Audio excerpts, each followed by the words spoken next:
और यहाँ जितने भी भगत हुए हैं नहीं, इन सब ने हट करी है भगवान से तो मुक्ति मिली। क्या करना पड़ता है? भगवान से हट करना पड़ता है। जैसे जैसे बुढ़ापा आवे नहीं, आप भाव ऐसा बना लो कि आना पड़ेगा तुझे। क्यों? क्योंकि तेरे अलावा मेरा है कौन? अगर कोई दूसरा होता तो मैं उसे मना लेता, लेकिन जीव का तो केवल भगवान ही है ना। कौन है? हम इतने यहाँ बैठे, हम सबका सच्चा प्रेमी कौन है बताओ?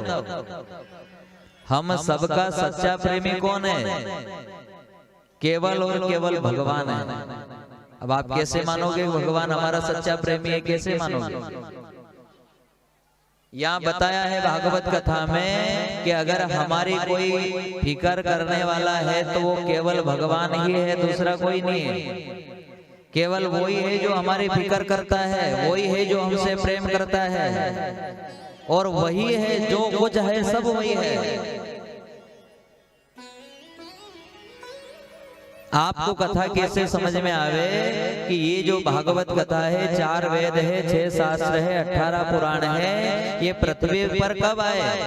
कलयुग आने में 5000 साल बाकी थे, उसके पहले ये नैया पृथ्वी पर आ गई। अब भगवान को ये सत्संग की व्यवस्था करने क्या जरूरी थी? लेकिन इसलिए व्यवस्था करी है, ध्यान देना, कि यहाँ एक जन्म का बाप भी इतनी फिक्र करता है कि इतना कमा के रख जाऊं, इतना कमा के रख जाऊं कि हमारी संतान कहीं और का द्वार पे हाथ नहीं फैलाए।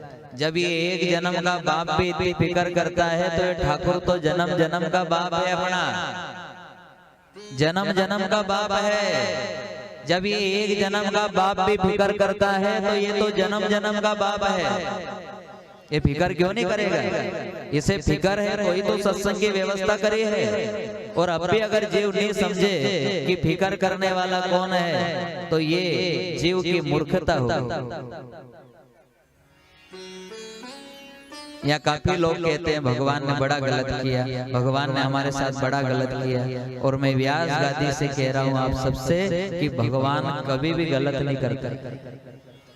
भगवान ने आज तक किसी का गलत किया ही नहीं, कभी गलत नहीं किया। गलत लगता है हमें, लेकिन गलत नहीं। जैसे कि जीवन भर एक व्यक्ति भगवान की भक्ति कर रहा है और भक्ति करते करते उसने भगवान से क्या मांगा कि हे भगवान मुझे भक्ति देना, हे भगवान मुझे मुक्ति देना, हे करना कि मैं संसार चक्र से मुक्त हो जाऊं। अब वो पूजन पाठ कर रहा है, तीर्थ यात्रा कर रहा है, भक्ति कर रहा है, और मान लिया जाए कि उसके घर पे बालक का जन्म नहीं हो, बुढ़ापा आ गया और बालक का जन्म नहीं हुआ, तो एक न एक दिन वो क्या बोलेगा? मैं पूजन पाठ करी, इतना तीर्थ व्रत किया, लेकिन फिर भी भगवान ने मेरे साथ गलत किया। क्यों? क्योंकि मुझे एक भी संतान नहीं दी। तो ये जीव की मूर्खता है। भगवान का भगत तो वो होता है जो जीवन भर अपने ही अंदर कमी ढूंढता है, भगवान में कभी कमी नहीं ढूंढता। कौन है भगवान का भगत? जो खुद में कमी ढूंढे, भगवान में नहीं। भगवान का भगत वो होता है जो ऐसा भाव बना ले कि हो सकता है मेरे भाग्य में ऐसी संतान लिखी हो कि मेरे कुल को नरक में भेजने वाली हो, मेरे कुल को कलंकित करने वाली हो। तो भगवान ने कह दिया कि तू चाहे जिंदगी भर मुझे गाली दे ले, लेकिन मैं ऐसी पापी औलाद तेरे घर पे नहीं भेजूंगा। इसलिए जीवन भर उसे बांझ रख दिया और अपन भगवान को गाली दे रहे, भगवान ने गलत किया, भगवान ने गलत किया। लेकिन अंतरात्मा से सोचो, भगवान ने गलत किया कि सही किया? गलत किया कि सही किया? भगवान ने सही किया है। भगवान कभी गलत नहीं करते। हो सकता है आपके कुल में ऐसा पुत्र जन्म लेने वाला हो कि पूरा कुल नरक में चला जाए, तो पूरे कुल को नरक में जाने से बचाने के लिए भगवान ने उस व्यक्ति को बांझ रख दिया। भाव बना लो।